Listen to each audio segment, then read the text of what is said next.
கர்த்தருக்கு ஸ்தோத்திரம், மகிமை உண்டாவதாக. இந்த நாள் குறித்தான வாக்குத்தத்தத்தை நம்ம தியானம் எடுத்துக்கலாம். நியாயாதிபதிகள் 6வது அதிகாரம் 16வது வசனம் இப்படியாய் சொல்லப்படுகிறது. அதற்கு கர்த்தர், நான் உன்னோடு கூட இருப்பேன்.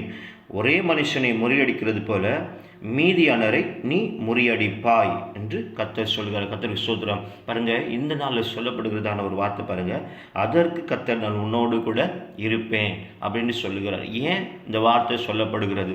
அதுக்கு மேலே இருக்கிற வசனம் 15வது வசனத்தில் சொல்லப்படுகிறது.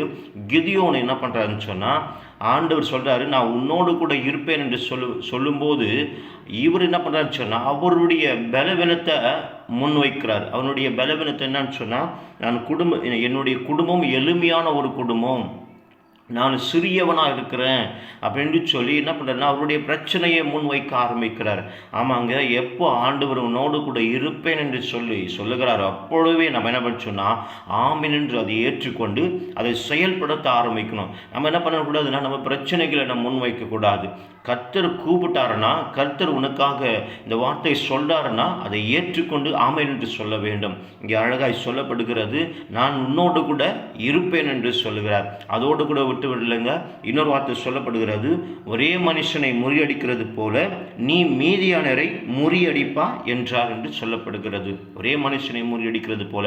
அப்போ ஒரு மனுஷனை முறியடித்தா, இப்போ தாவீது என்ன பண்ணாருன்னா, பெரிய கோலியாத்தை என்ன பண்ணாங்க, ஒரு படத்தலைவனை ஒரு கோலியாத்தை முறியடிக்க ஆரம்பித்த உடனே அந்த படையே காலி ஆயிடுச்சு. அந்த படையே சைலண்ட் ஆயிடுச்சு.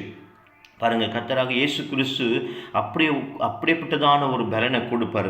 ஒரே மனுஷனை முறியடிக்கிறது போல நீ மீதியானர் என்ன பண்ணுவாங்க, முறியடிப்ப. கர்த்தருக்கு ஸ்தோத்திரம். கர்த்தராக இயேசு கிறிஸ்து உங்களோடு கூட இருந்து பெரிய காரியத்தை செய்ய போகிறாருங்க. ஆமாங்க, இந்த நாள் இதை கேட்கிற எல்லாருக்குமே சொல்கிறாரு, நான் உன்னோடு கூட இருப்பேன். என் குடும்பம் எளிமையான குடும்பம், ஐயோ என்னால் ஜெயிக்க முடியாது, ஐயோ அவங்கள என்னால் ஜெயிக்க முடியாது, அவங்களோடு கூட என்னால் போராட முடியாது அப்படின்னு நீங்கள் நினைக்கிறீங்க. கிறிஸ்து இயேசு ஆவியானவர் நம்மோடு கூட இருந்து ஜெயத்தை கொடுக்கிற தேவனாக இருக்கிறார். பிரியமானவர்களே, நீங்கள் ஆண்டவருடைய சமூகத்தில் காத்திருங்க. இந்த வசனத்தை பிடித்து நீங்கள் ஜெபித்துக் கொண்டிருங்க. கர்த்தராக இயேசு கிறிஸ்து ஒரு மனுஷனை முறியடிக்கிறது போல அந்த பலனை ஆண்டவராக இயேசு கிறிஸ்து என்ன பண்ண போகிறாருங்க, உங்கள் வாழ்க்கையில் இன்றைக்கு தரப்போகிறார். கர்த்தர் உங்களோடு கூட இருந்து பெரிய காரியங்களை செய்ய போகிறார். கர்த்தர் உங்களை ஆசீர்வதிப்பாராக. ஆமீன்.